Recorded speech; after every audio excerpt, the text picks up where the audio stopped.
अगला जो हमारा टॉपिक है वो आर्टिफिशियल इंटेलिजेंस के ऊपर है. Again a very very interesting topic for everybody out there.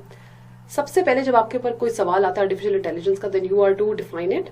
It refers to any term that may be applied to any machine that exhibits traits associated with a human mind, such as learning and problem solving. So the point of artificial intelligence is that you create robots with a human mind. So they can basically be creative, be innovative, be spontaneous, be efficient as much as humans are. तो इस तरह से ताकि operations आपके automatically चले जाएं to robots. अच्छा, important क्यों है? क्योंकि artificial intelligence automates. AI is for artificial intelligence. अगर आपको प्रॉब्लम हो, मैंने बहुत बार यूज किया हुआ. AI जो है ऑटोमेट करता है repetitive learning and discovery through data. ठीक है. It performs a frequent high volume computerized task होता है और वो कभी थकता नहीं है, so it's more efficient. ठीक है. It adds intelligence to existing products. ठीक है. Similarly, it adapts through progressive learning algorithms to let the data do the programming.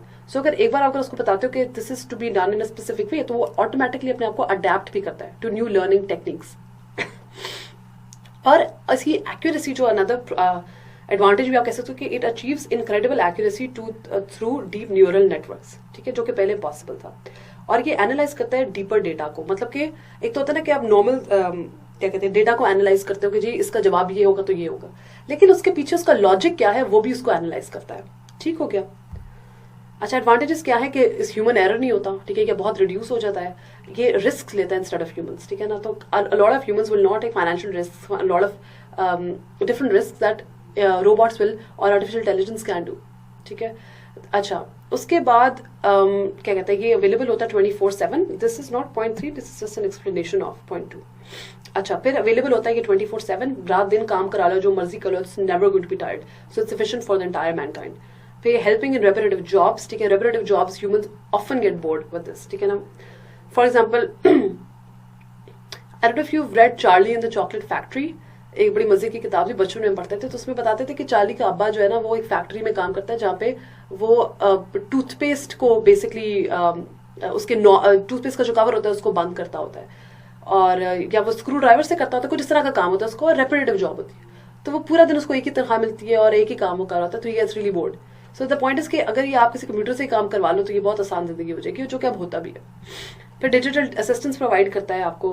फिर काफी ज्यादा एडवांस्ड ऑर्गेनाइजेशन जो है वो they use digital assistants to interact with users, which is again very easy. फिर faster decisions होते हैं, आपकी इनोवेशन नहीं होती हैं. डिसएडवांटेज अगेन ये है कि आप you can't give everything to robots, you can't give everything to computers. ठीक है, it is a little dangerous. ठीक है. फिर अगेन उनके कोई इमोशंस नहीं होते. तो अगर कोई यूजर कंप्लेन लेके आया है और वो बहुत चाह रहा है कि थोड़ा सा उससे आराम से कोई बात करे, तो they are going to talk in the same tone with everybody. They lack creative thinking. ठीक है, अभी तक they are still trying to find different methods to induce creative thinking, लेकिन अभी तक कोई मिला नहीं है. अनएम्प्लॉयमेंट अगेन, अगर सारा काम रोबोट्स कर रहे हैं तो आपका ह्यूमंस क्या काम कर रहे हैं, और आप eventually will run out of businesses, people will sit at homes and do nothing. ठीक है, and it also makes humans lazy.